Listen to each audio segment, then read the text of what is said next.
The first rays of dawn seep through the half-drawn curtains of my small, cozy studio apartment, casting a warm, golden glow upon the room. As the strong tendrils of sleep loosen their grip on me, I reach out to silence the persistent chime of my alarm, Ava Max's Kings and Queens. Wrinkling my brows against the morning light, I gently get up from my bed. With a sigh, I throw the blanket away and swing my legs over the edge of the bed, my feet landing on the soft carpet that cushions each step. I yawn and stretch like a cat, the 6-hour sleep being nowhere near enough. நான் கொண்டு இந்த துணி எடுக்கிறா ஃப்ரீயாக இது பண்ணு ஒரு நகைச்சுவை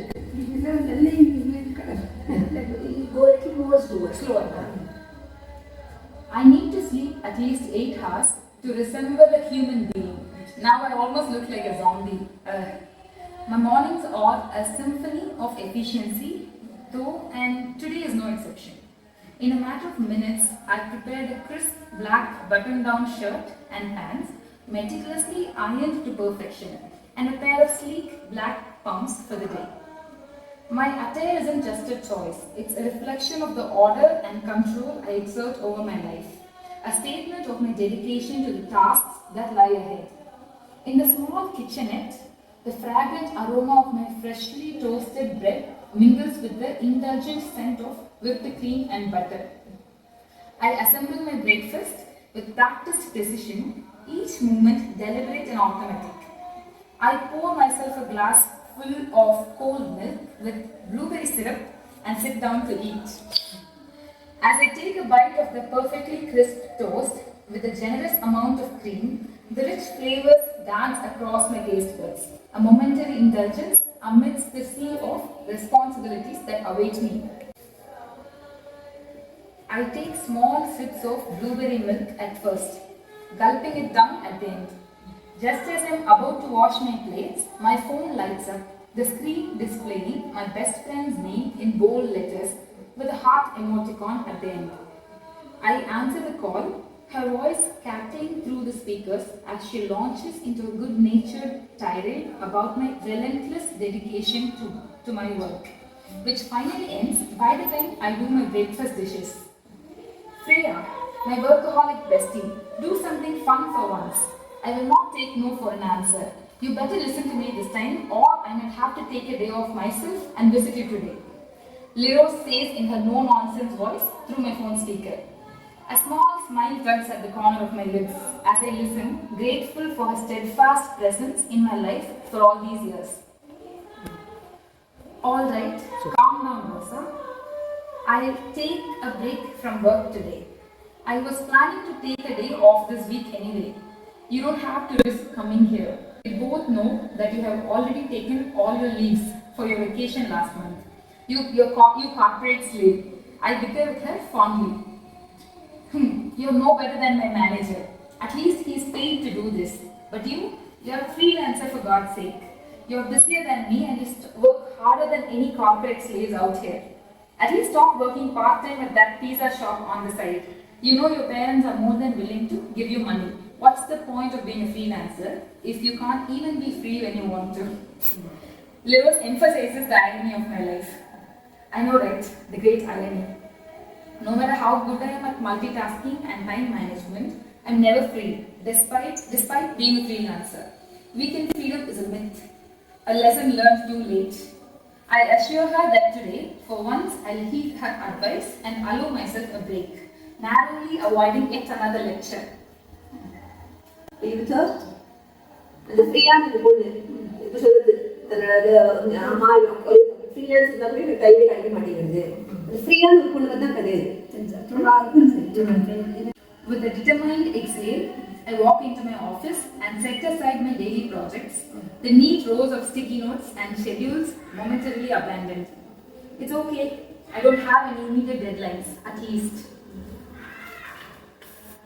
I turn off the notifications on my phone. My gaze drifts to the spacious glass enclosure in the corner of my bedroom, where Aster, my lovely iguana, launches in his patch of sunlight, his green-blue scales glistening and sparkling subtly. I carry him to my couch, my fingers stroking lightly over his textured skin, and he lay there for a while, playing. The day stretches before me like an open canvas, and I decide to immerse myself in relaxation. The bathroom becomes my sanctuary as I draw a bubble bath, the steam rising to caress my cheeks as I pour eucalyptus-scented bath salts into the water. I play an 80s evergreen album on my speakers and step into the tub. Sliding into the warm embrace of the waters, I close my eyes, letting the stress of the past weeks, or has it been months, dissolve and cleanse through the power of water. As the hours trickle by, my mind dances between the playful antics of Aster and the comforting embrace of the bath. Hair dripping water, I find the comfiest pairs of shorts and tea.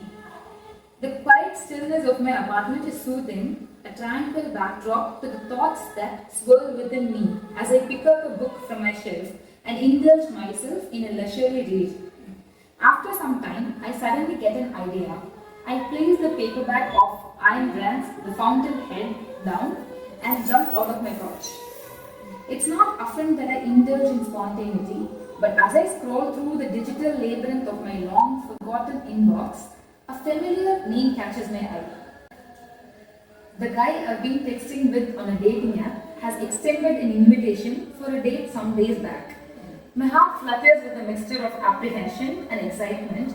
The prospect of stepping outside my meticulously crafted routine invigorating. I respond affirmatively and we make a quick plan to meet in an hour. Little did I know that this decision would put my tolerance to the test. புரியுதா? Decide பண்றேன் 1 hour.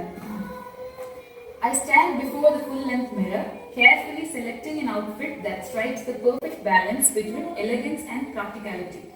My reflection gazes back at me, an embodiment of the pretty and poised that I am. With one last glance, I nod approvingly. My lips curve into a satisfied smile. I feel a rare wave of excitement as I quickly pack the sandwich for my emergency snack hunger as usual. After parking my car, I take the elevator and walk to the mall entrance a few minutes before the agreed time. I despise being late since I despise delay. Only a hypocrite would be late if she doesn't like waiting for others. I sit on a nearby seat and drop him a text letting him know that I reached a few minutes early. I casually observe the people around me. Among the many people around, I could only see 1 or 2 individuals who had come alone. Everyone else are lovey-dovey couples. It is Valentine's Day, or is it Valentine's Day or some other similar commercial day? I wonder. I look around curiously with an amused smile on my face. Having not received any response from my date even 20 minutes after the agreed time, I walk up to a nearby stall and grab a vanilla flavored ice cream for myself. If he doesn't respond or show up by the time this ice cream gets over, I'm leaving, I decide. I feel a hand on my shoulder, just as I'm wiping my hands with a tissue after the last bite. It takes every ounce of self-control for me to not twist the hand that has touched me out of nowhere. Hey Freya, I'm Sagar. I'm so happy to finally meet you in person, dude. I recognized you even from far away, but you look way better than in your pictures. The tall guy, there's a creepy once-over of me from head to toe. Hello Sagar, I'd appreciate it if you could refrain from touching and just stick to verbal communication from here on.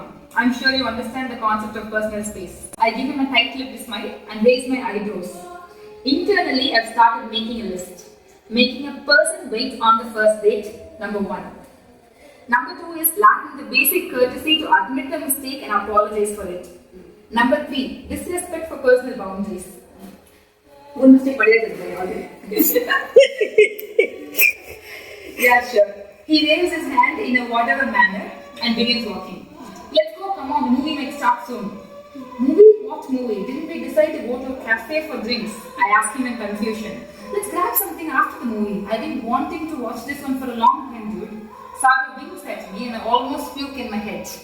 I could have turned around and walked away then and there if it weren't for my mom's words of encouragement for this date.